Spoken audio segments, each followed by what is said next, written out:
In this section of the video, we're going to cover the cleaning of your machine.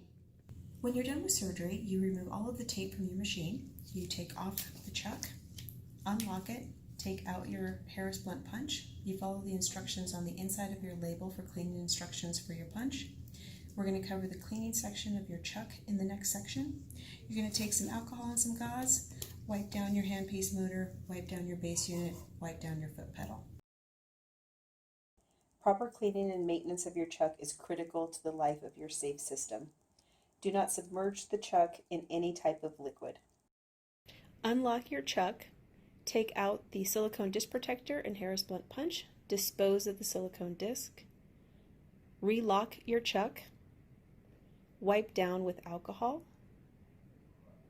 Using your oil, spray your chuck, ensuring that the spray comes out of the tip for approximately 2 to 3 seconds, ensuring a clean spray. Wipe off any excess oil from the chuck with pure rubbing alcohol. Autoclave the chuck at 273 degrees for 45 minutes. Allow the chuck to go through the drying cycle for 15 minutes.